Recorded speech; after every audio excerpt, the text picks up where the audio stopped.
Friends, welcome back again to my channel Aniket pharmacy academy YouTube channel. ठीक है, इस video में मैं आपको बताऊंगा टॉप 20 ऐसे कंसेप्चुअल एमसीक्यू जो कि जनरल फार्माकोलॉजी के तहत आते हैं और आपके फार्मेसी ऑफिसर एग्जाम के लिए भी बहुत ही इंपॉर्टेंट है। ये जो एमसीक्यूज है ये GPAT, NIPER, JW as well as hospital pharmacist as well as ZP pharmacist, paramedical pharmacist, all state entrance exam pharmacy related जितने स्टेट एग्जाम होते हैं एंट्रेंस एग्जाम होंगे उनसे रिलेटेड ये क्वेश्चन आएंगे। बहुत ही इंपॉर्टेंट क्वेश्चन है। उसके बाद states pharmacy competitive exam pharmacy related जितने भी कॉम्पिटेटिव एग्जाम से एंट्रेंस एग्जाम से और गवर्नमेंट के एग्जाम से उनके लिए भी ये एमसीक्यूज वेरी वेरी इंपॉर्टेंट है। ठीक है, तो आइए वीडियो को स्टार्ट करते हैं। सबसे पहले क्वेश्चन को देख के तो सबसे पहला क्वेश्चन है which one of the following drugs does not undergo hepatic first pass effect. दोस्तों, अगर आपको पता नहीं हेपेटिक फर्स्ट पास इफेक्ट क्या है तो मैंने मेरी पिछली वीडियो में बताया था कि हेपेटिक फर्स्ट पास इफेक्ट कौन सा है और जो हेपेटिक फर्स्ट पास इफेक्ट दिखाते हैं वो ड्रग्स को तुम कैसे याद कर सकते हैं इसकी ट्रिक भी मैंने पिछली वीडियो में बताई थी। तो अगर आपने ये वीडियो जो पिछली वीडियो अभी तक नहीं देखी तो please link in the description में जाके देख लीजिए। तो ये क्वेश्चन ऐसा है कि ऐसा कौन सा ड्रग है इनमें से कि हेपेटिक फर्स्ट पास इफेक्ट नहीं दिखाता, हेपेटिक फर्स्ट पास इफेक्ट को अवॉइड कर देता है। तो option A propranolol, option B lidocaine, option C insulin, option D morphine. तो insulin is the drug which avoid the first pass metabolism. ठीक है, first pass effect because insulin is given by the SC route. ठीक है, subcutaneous root. ठीक है, next question की तरफ बढ़ते हैं। Sulphonamide, question number 2, sulphonamide is conjugated with. Sulphonamide कौन से मेटाबॉलिज्म रिएक्शन के साथ कॉन्जुगेटेड होता है? मेटाबॉलिज्म रिएक्शन मैंने आपको दो बताए थे, फेज 1 फेज 2। तो फेज 1 में आते हैं सिंपल रिएक्शन, फेज 2 में आते हैं कॉन्जुगेटेड रिएक्शन। ठीक है, कॉन्जुगेटेड ऐसा कौन सा रिएक्शन है जो कि सल्फोनामाइड दिखाता है? तो option A acetylation, option B methylation, option C hydroxylation, option D none. तो इसका आंसर है दोस्तों ए एसिटाइलेशन। तो अगर आपको ये देखना है, इसकी ट्रिक जाननी है कि एसिटाइलेशन में जो ड्रग्स आते हैं तो कैसे याद रखें। तो एसिटाइलेशन जो ड्रग दिखाता है उसकी ट्रिक है शिप। ठीक है, शिप याद रखिएगा। शिप से ये इसी शिप में से जो यस है उसका आता है सल्फोनामाइड, जो यस आता है उसका आता है हाइड्रोलाजिन। ठीक है, हाइड्रोलाजिन। जो आई आता है उसका आता है आईएनएच मतलब आइसोनियाजाइड, और जो पी आता है उसका आता है पीएएस मतलब पैरास अमाइनो सैलिसिलेट ये आता है। ठीक है, तो ship is the trick for the remembering the acetylation process or which drug who shows the acetylation or who conjugated with acetylation। ठीक है, तो बढ़ते नेक्स्ट क्वेश्चन की तरफ। Loading dose of a drug is given by मतलब given. तो loading dose of a drug is given तो क्यों देते हैं? ऑप्शन देखते हैं दोस्तों। Option A to achieve steady state concentration in short time, option B for drugs with short half life, option C to reduce complications और option D all of the above. तो इसका जो आंसर है दोस्तों, इसका आंसर है option A. ठीक है, to achieve the steady state concentration in short time. तो आपको पता है कि लोडिंग डोज किसे कहते हैं? कि लोडिंग डोज में क्या होता है कि इनिशियली पेशेंट को इनिशियली एक डायरेक्टली लार्ज डोज दिया जाता है जिससे कि जो स्टेट होता है, जो स्टार्टिंग का स्टेट कॉन्सेंट्रेशन का स्टेट होता है जो कि कॉन्सेंट्रेशन इन प्लाज्मा, तो वो स्टेडी रहता है, स्टेडी स्टेट हो जाता है। इसीलिए लोडिंग डोज या फिर लार्ज डोज डायरेक्टली स्टार्टिंग में पेशेंट को दिया जाता है। और ये जो लोडिंग डोज है ये गवर्न मतलब ये किसके थ्रू शो होता है? तो ये किस पे डिपेंड रहता है? ये डिपेंड रहता है वॉल्यूम ऑफ डिस्ट्रीब्यूशन पे। ये क्वेश्चन आ सकता है दोस्तों एग्जाम में कि loading dose is depend on. तो लोडिंग डोज कौन सी इस पे डिपेंड रहता है? तो वॉल्यूम ऑफ डिस्ट्रीब्यूशन पे इफेक्ट रहता है, या फिर कह सकते हैं कि is govern by volume of distribution. ठीक है, और उसके बाद दूसरा डोज आता है दोस्तों मेंटेनेंस डोज। ठीक है, दूसरा डोज आता है मेंटेनेंस डोज जो कि है to maintain the plasma concentration smaller dose is given. ठीक है, ये भी प्लाज्मा कॉन्सेंट्रेशन मेंटेन करने के लिए देते हैं लेकिन ये देते हैं स्मॉलर डोज में। अगर पेशेंट को स्टार्टिंग में लोडिंग डोज दिया जाए तो उसके बाद उस डोज को मेंटेन करने के लिए देते हैं मेंटेनेंस डोज, और जो कि देते हैं स्मॉलर डोज में। ठीक है, बहुत ही छोटे छोटे डोज दिए जाते हैं एट पर्टिकुलर यूनिट टाइम। ठीक है, तो इसमें ये जो है ये डिपेंड काय पे है?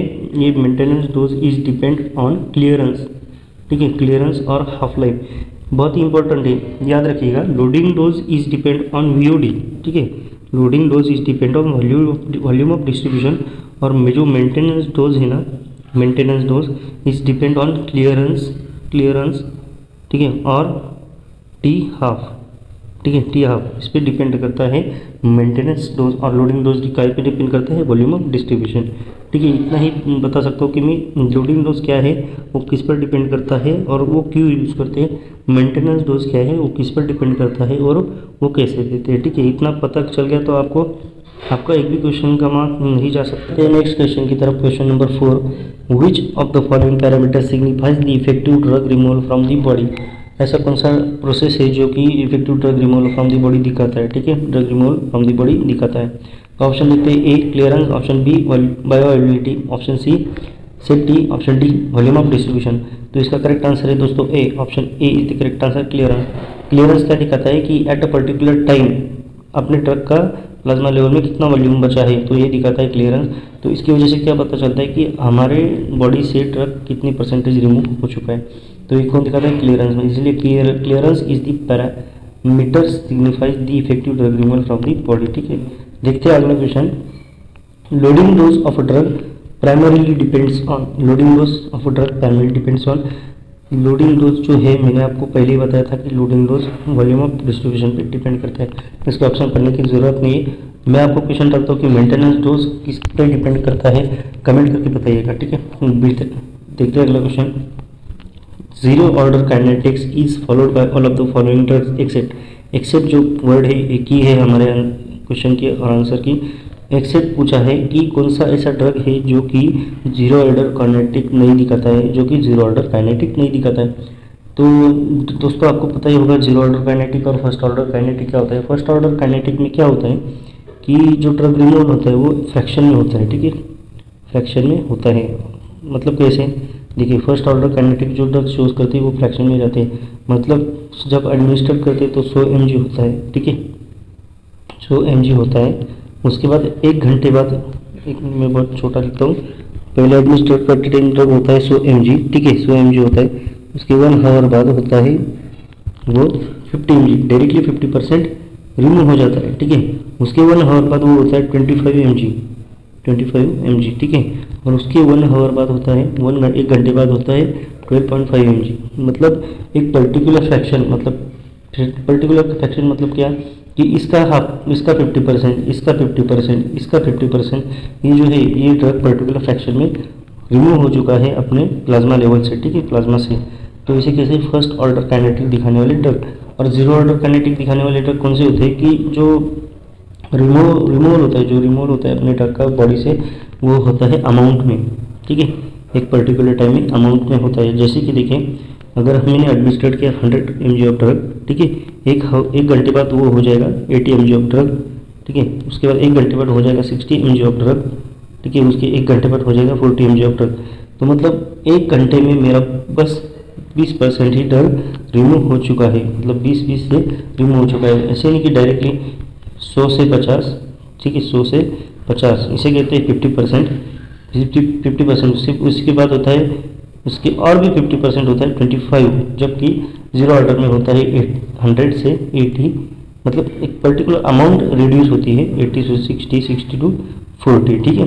तो इसे कहते हैं जीरो ऑर्डर काइनेटिक, ठीक है। और ऐसे ड्रग्स है जो कि जीरो ऑर्डर काइनेटिक शो करते हैं, और ऐसे ड्रग्स है जो कि फर्स्ट ऑर्डर काइनेटिक सर्च करते हैं, मतलब दिखाते हैं, ठीक है, शो करते हैं। तो जीरो ऑर्डर काइनेटिक ड्रग कौन से हैं जो कि शो करते हैं, और उसमें से एक्सेप्शनल केस हमें ढूंढना है, एक्सेप्शनल ड्रग हमें ढूंढना है। तो ऑप्शन है phenytoin, option B barbiturates, option C alcohol, option D theophylline, ठीक है। इसका जो करेक्ट आंसर है दोस्तों ए है ऑप्शन बी बार्बिचुरेट्स, ठीक है। बार्बिचुरेट जो है वो जीरो ऑर्डर काइनेटिक नहीं दिखाता है। तो ऐसे कौन से ड्रग्स है जो कि जीरो ऑर्डर काइनेटिक दिखाते हैं, उन्हें याद करने के लिए भी मेरे पास एक ट्रिक है, जीरो वैट पावर, ठीक है, जीरो वैट पावर, ये याद रखिएगा, जीरो वैट पावर याद रखिए। तो इसमें से जो जीरो आता है वो आता है जीरो ऑर्डर काइनेटिक से। उसके बाद वैट से आता है, वैट में जो डब्ल्यू होता है वो आता है वारफेरिन से, ठीक है, क्या ऐसे आता है, उसमें आता है वारफेरिन। उसके बाद ए से आता है अल्कोहल, ठीक है, अल्कोहल और एस्पिरिन, ठीक है, एस्पिरिन। उसके बाद टी से आता है थियोफाइलिन, ठीक है, टी से आता है थियोफाइलिन, ठीक है, अभी ये नहीं लिख सकता। उसके बाद जो दूसरा टी आता है दोस्तों, वो टी से आता है टॉलब्यूटामाइड, ठीक है, टॉलब्यूटामाइड आता है। और सबसे लास्ट जो पावर है दोस्तों, पावर, उससे आता है फिनिटोइन, ठीक है, क्या आता है फिनिटोइन। ये ट्रिक लिख लीजिएगा अपने नोटबुक में, ठीक है। तो एक बार ट्रिक मैं आपको बताता हूँ कि 0 what power is the trick for remembering the 0 order kinetic drug, ठीक है। 0 वैट पावर में आता है, 0 से आता है 0 ऑर्डर काइनेटिक, वैट में से जो W है उससे आता है वारफेरिन, A से आता है अल्कोहल और एस्पिरिन, T से आता है थियोफाइलिन, दूसरे T से आता है टॉल्बुटामाइड, और जो पावर है पावर का P से आता है फिनिटोइन। ये ट्रिक आप याद रखिएगा, ये ट्रिक बहुत ही इंपॉर्टेंट है, आपको इससे हेल्प होने वाली है फार्मेसी ऑफिसर एग्जाम में क्वेश्चन सॉल्विंग के लिए, ठीक है। देखते हैं अगला question. All of the following can cause SLE like syndrome except. ऐसे ड्रग्स हैं जो कि SLE लाइक सिंड्रोम दिखाते हैं। SLE लाइक सिंड्रोम मीन्स क्या होता है दोस्तों? SLE लाइक सिंड्रोम में जो ड्रग होता है वो सिस्टमिक ल्यूपस इरिथ्रोमेटस दिखाता है, सिस्टमिक ल्यूपस इरिथ्रोमेटस दिखाता है। एक एडवर्स रिएक्शन है, एक ऐसी रिएक्शन है जिससे कि मतलब एक रिएक्शन है due to some other drug sensitization, other drug की सेंसिटाइजेशन से ये रिएक्शन होती है। तो ये ऐसे कौन से ड्रग है जो कि दिखाता है, लेकिन एक्सेप्शनल केस पूछा है अपने से, एक्सेप्शनल केस कि ऐसा ड्रग ढूंढिए कि जो कि SLE लाइक सिंड्रोम नहीं दिखाता है। तो इसका जो ऑप्शन है वो option A isoniazid, option B penicillin, option C hydralazine, option D sulphonamide, ठीक है। तो इसका आंसर है दोस्तों बी, ऑप्शन बी पेनिसिलिन। तो ये इसका भी एक ट्रिक है दोस्तों कि which drug shows SLE like syndrome. तो उसका ट्रिक देखिए दोस्तों ध्यान से, इसका भी ट्रिक है सेम एसिटाइलेशन से शिफ्ट, ठीक है। Sulphonamide shows SLE like syndrome, hydralazine shows SLE like syndrome, isoniazid shows SLE like syndrome. जो लेकिन यहाँ जो पी है, वहाँ जो पी था एसिटाइलाइजेशन में वो पी था पैरामिनो सैलिसिलेट, लेकिन ये जो पी है ये पी है प्रोकेनामाइड, ठीक है। ये जो पी है ये है प्रोकेनामाइड, ठीक है। ये याद रखिएगा, उसकी भी ट्रिक शिप से शुरू होती है और इसकी भी ट्रिक शिप से शुरू होती है, लेकिन डिफरेंस इतना है कि एसिटाइलेशन प्रोसेस दिखाने के लिए एक पास जो ड्रग है वो है पैरामिनो सैलिसिलेट, और SLE लाइक सिंड्रोम में आता है प्रोकेनामाइड, ठीक है। इतना ही आपको डिफरेंस याद रखना है, और आपको बस एक ट्रिक याद रखनी है ship which shows the SLE like syndrome plus acetylation process, ठीक है, एसिटाइलेशन प्रोसेस में। देखते हैं अगला question. The elimination of alcohol follows. अभी आपको ट्रिक बता कि अल्कोहल कौन से ऑर्डर को फॉलो करता है, तो इसका option A is the correct answer, 0 order kinetic follow करता है अल्कोहल, ठीक है। Next question, question number 9, drugs that should be avoided in G6PD deficiency. G6PD deficiency क्या होती है ये हमें सबसे पहले जानना चाहिए। G6PD डिफिशियंसी मतलब G मीन्स ग्लूकोज 6 फॉस्फोडाइहाइड्रोजनेस डिफिशियंसी। ये जो एंजाइम है या फिर ये जो हार्मोन एंजाइम है, ये अगर डिफिशियंट हो तो जो रेड ब्लड सेल होते हैं वो ब्रेकआउट होते हैं, ब्रेकडाउन होते हैं, तो इससे होता है हीमोलाइसिस, ठीक है। क्या होता है? हीमोलाइसिस होता है, ब्रेकडाउन ऑफ ब्लड, ठीक है, हीमोलाइसिस होता है। अगर किसी पेशेंट को 6G जो होता है G6PD डिफिशियंट होता है कोई पेशेंट, तो ऐसे कौन से ड्रग्स है जो कि अवॉइड करने चाहिए, ठीक है। इसका आंसर है दोस्तों ऑल, ठीक है, ऑल ड्रग्स अवॉइड करनी चाहिए। ऑप्शन देखिए, ए क्लोरोक्विन, बी क्विनिन, सी सल्फोनिथॉक्सिजोल, डी नाइट्रोफेरेंटाइन, ई प्राइमाक्विन। और मतलब सभी ड्रग नहीं, ये जो लिस्ट है, ये जो ऑप्शन है, इनमें से सभी ड्रग इस G6PD डिफिशियंट पेशेंट को नहीं देनी चाहिए, क्योंकि देखिए दोस्तों प्राइमाक्विन, सल्फोनामाइड और नाइट्रोफेरेंटाइन से क्या होता है, जो देखिए प्राइमाक्विन, नाइट्रोफेरेंटाइन और सल्फामेथॉक्सोजोल और फिर सल्फोनामाइड, ठीक है। तो इनसे होता क्या है कि एक हीमोलाइसिस का बहुत ही ज़्यादा रिस्क होता है इन पेशेंट में, ठीक है, जो कि जिनमें से G6PD डिफिशियंट होते हैं, इनमें ऑलरेडी हीमोलाइसिस प्रोसेस होता है, मतलब ऑलरेडी ऐसे होता है कि थोड़ा बहुत कुछ हो गया तो हीमोलाइसिस हो जाएगा। ये ड्रग देने से उनकी जो रिस्क है हीमोलाइसिस की बहुत ज़्यादा बढ़ जाती है। और इन अदर हैंड क्लोरोक्विन और क्विनिन में रिस्क होती है लेकिन बहुत ही कम होती है, लो रिस्क होती है, ठीक है। लेकिन ये सभी के सभी ड्रग, ये जो G6PD डिफिशियंट लोग हैं या फिर ग्लूकोज 6 फॉस्फोडाइहाइड्रोजनेस डिफिशियंट जो लोग हैं उनके लिए कॉन्ट्राइंडिकेटेड है। तो देखते हैं नेक्स्ट क्वेश्चन। क्वेश्चन नंबर 10, ठीक है। क्वेश्चन नंबर 10 है, which of the following has cytoplasmic receptor? Option A epinephrine, option B insulin, option C FSS, option D cortisol. Option D is the correct answer. Cortisol दिखाता है cytoplasmic receptor, ठीक है। Cortisol आता है cytoplasmic receptor में।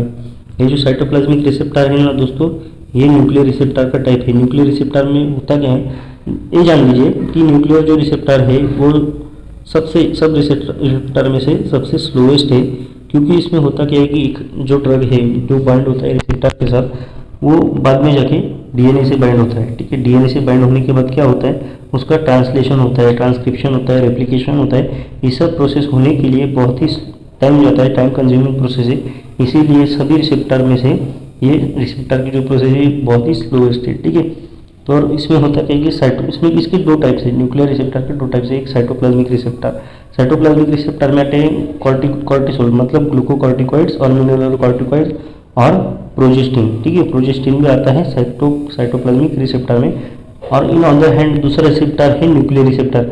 Nuclear receptor में आता है T3, T4, vitamin A, vitamin D और आता है एस्ट्रोजन, ठीक है। प्रोजेस्टिन आता है साइटोप्लाज्मिक में, एस्ट्रोजन आता है न्यूक्लियर रिसेप्टर में। ये क्लासिफिकेशन आपको याद रखना है।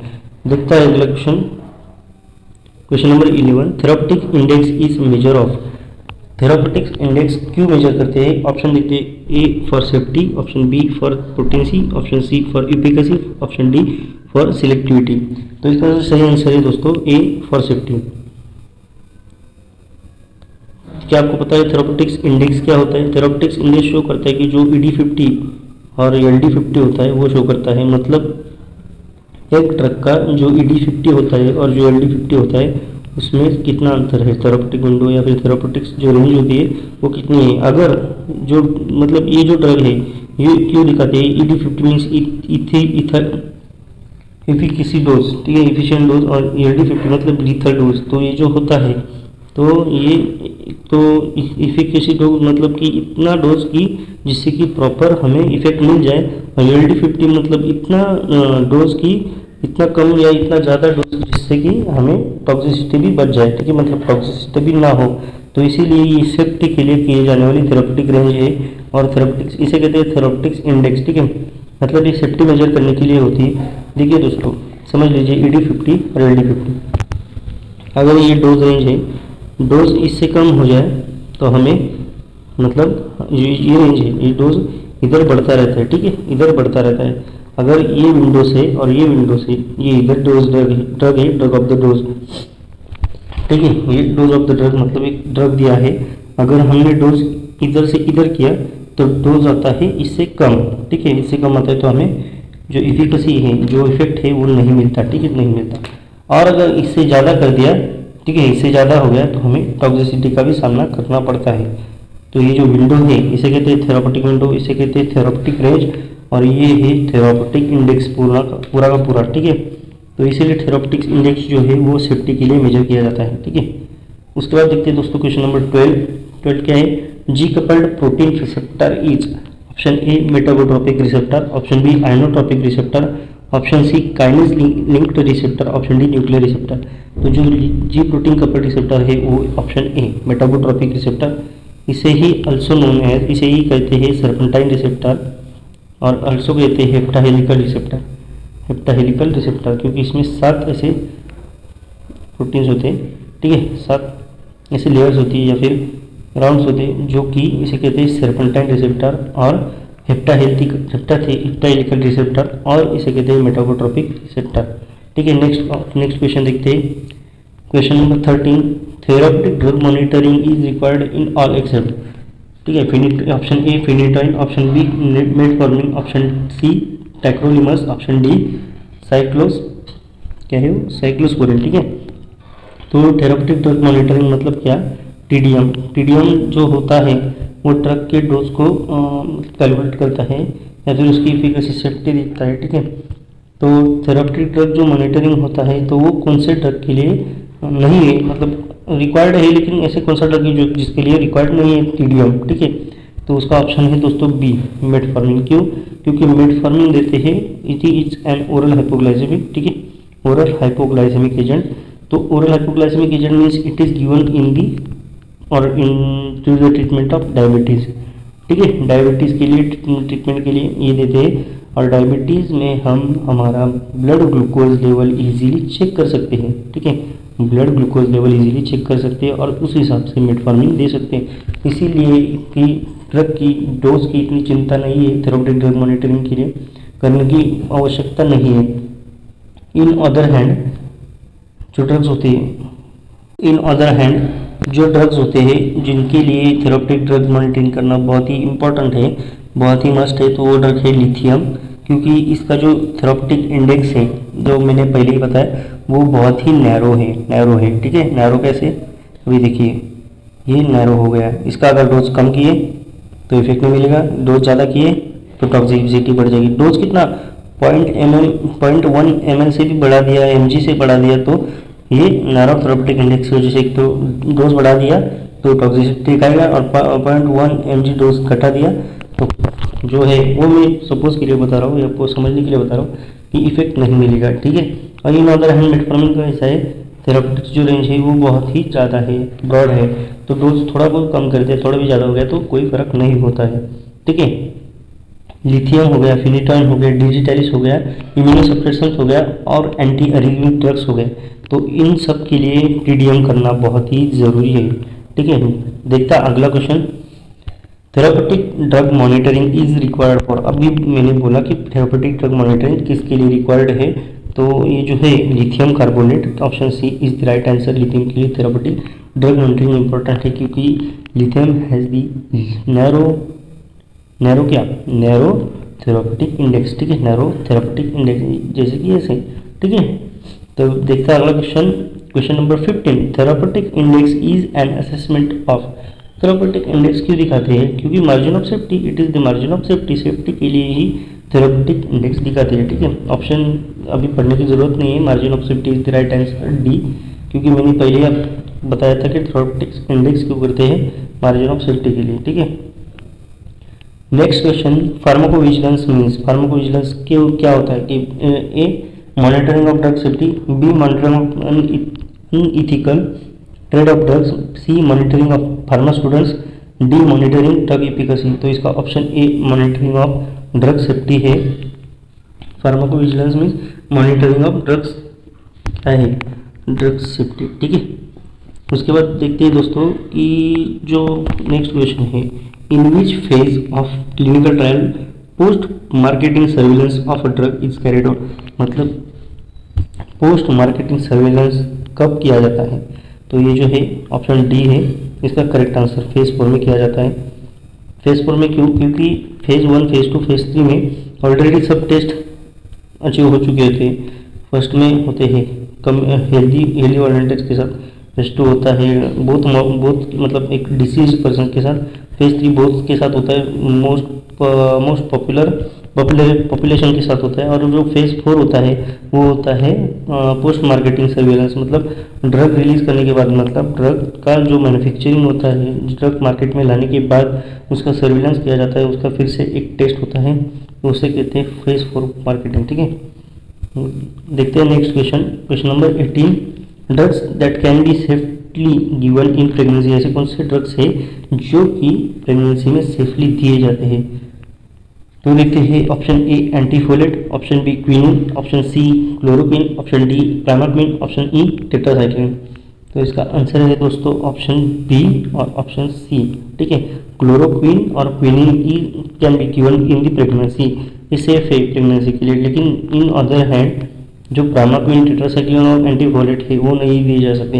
एंटीफोलेट मीन्स सल्फोनामाइड। ठीक है, सल्फोनामाइड जो है वो एंटीफोलेट है। ठीक है, मतलब प्रेगनेंसी के लिए एएनसी पेशेंट के लिए फॉलिक एसिड और आयरन की लेवल मेंटेन करना बहुत ही ज़रूरी होता है। लेकिन सल्फोनामाइड ये ऐसा ड्रग है जो कि एंटीफोलेट है, जिससे कि फॉलिक एसिड सिंथेसिस रुका जाता है या फिर इसे ब्रेक डाउन किया जाता है, तो इसीलिए ये ड्रग ये प्रेगनेंसी में दिया नहीं जाता। उसके बाद जो प्राइमाक्विन है उसमें होता क्या है कि जो देखिए प्राइमाक्विन क्यों नहीं देते, primaquine can be contraindicated in G6PD patient. लेकिन यह G6PD पेशेंट कौन होता है, या पेशेंट नहीं होता है, यह जो फिटस होता है जो उनमें होता है, मदर के वूम में होता है, तो वो जो फिटस होता है वो ऑलरेडी G6PD का डिफिशिएंट होता है, जिसमें ये जो है एंजाइम है ये प्रोड्यूस नहीं हुआ होता है। तो इसकी वजह से अगर वो मदर को प्राइमाक्विन दिया जाए तो जो ऑलरेडी डिफिशिएंट पेशेंट है उसको हेमोलाइसिस हो जाएगा, ठीक है, अंदर ही अंदर हेमोलाइसिस हो जाएगा। इसीलिए प्रेगनेंसी में प्राइमाक्विन देना बहुत ही कॉन्ट्राइंडिकेटेड है, देना ही नहीं चाहिए, ठीक है। उसके बाद टेट्रासाइक्लिन आपको तो पता ही है, tetracycline is the teratogenic drug which can't be given in the pregnancy, जो कि प्रेगनेंसी में देना सही नहीं है, ठीक है। देखते हैं next question, question number 19, type B adverse drug reaction is option A augmented effect of drug, option B allergic effect of drug, option C effect seen in chronic use of drug, option D delayed effect of drug. ये जो option है ना दोस्तों, यही type से adverse drug reaction के। तो option B जो है वो एलर्जिक इफेक्ट ऑफ ड्रग है, जिसे कहते हैं बिजार इफेक्ट। बिजार इफेक्ट मतलब नॉन डोज डिपेंडेंट है, मतलब कम डोज लेने के बाद भी अगर वो पेशेंट उस ड्रग को एलर्जिक है तो उसे वो एडवर्स ड्रग रिएक्शन मिल जाएगा, ठीक है, एडवर्स ड्रग रिएक्शन उसे हो जाएगी, एडीआर उसे हो जाएगा, ठीक है। इसे कहते हैं नॉन डोज डिपेंडेंट, डोज पे डिपेंड नहीं होता है क्योंकि ये एलर्जिक है ऑलरेडी। ऑगमेंटेड इफेक्ट होता है जो जिससे कि ये थे ए, ठीक कैसे है दोस्तों, देखिए ए मीन्स ABCD ध्यान रखिए, ABCD, ठीक है। ए से होता है augmented reaction effect of drug, B से होता है बिजार इफेक्ट, बिजार मतलब जो कि हो एलर्जिक रिएक्शन, ठीक है, जो कि है एलर्जिक रिएक्शन, और जो सी होता है उसे कहते हैं क्रोनिक यूज। क्रोनिक यूज मतलब ये डोज डिपेंडेंट होता है, क्रोनिक यूज टोलरेशन वगैरह, ड्रग डिपेंडेंसी, ड्रग हैबिचुएशन होता है, उसके बाद एडीआर दिखाता है। और जो डी होता है delayed effect of the drug, ये डिलेड इफेक्ट कब होता है, जब ड्रग लेते हैं तब कुछ नहीं होता, लेकिन विड्रॉल ड्रग का जो विड्रॉल होता है, जो विड्रॉल ड्रग होता है, ड्रग का कंजम्पशन जब रोका जाता है उस पर्टिकुलर पर्सन में, तो उसके बाद उसे ये इफेक्ट मिलता है, जैसे कि ट्रीमर्स हो गया, स्वेटिंग हो गया, ठीक है, ये होते हैं विड्रॉल सिम्टम्स ऑफ ड्रग, ठीक है। तो ये अगर आपको समझ में आया एलर्जिक रिएक्शंस कौन से उसके ट्रिक भी मैंने बता दी। तो देखते हैं next question, question number 20 is the last question of this video. Drugs used for rare disease are also known as, ठीक है, drug used for rare disease कौन सी होती है कि जैसे कि सिस्प्लास्टिक साइटोट्रोपिक होता है, कुछ तो भी समथिंग होता है, मैंने, ठीक है, मैंने इसके बारे में मैंने मेरे पहले वीडियो में बताया था, ठीक है। डिस्ट्रोफी वगैरह होती है जो रहती है ना, वो बहुत ही रेयर डिसीजेस होती है। तो इन रेयर डिसीज को ट्रीटमेंट करने वाली जो ड्रग्स होती है उन्हें क्या कहते हैं, उसे कहते हैं option A orphan drugs, option B rare drugs, option C over the counter drugs, option D emergency drugs, उसे कहते हैं ऑर्फन ड्रग्स, ठीक है। Option A is the correct answer of orphan drugs. अगर आपको ऑर्फन ड्रग्स के बारे में और बहुत कुछ जानना है तो मेरे पिछले वीडियोस देखते रहिएगा, उसमें मैंने orphan drugs, prescription drugs, over the counter drugs, non prescription drugs बहुत ही डिटेल में बताया है, लेक्चर ही लिया है, तो प्लीज़ जाके देख लीजिएगा। और वीडियो पसंद है तो लाइक कर दीजिए, और अगर बहुत ही पसंद है तो प्लीज़ दोस्तों के साथ शेयर कर दीजिए, चैनल को सब्सक्राइब कर दीजिए, नोटिफिकेशन बेल आइकन दबाना मत भूलिएगा। मिलते हैं अगले वीडियो में, तब तक के लिए बाय बाय।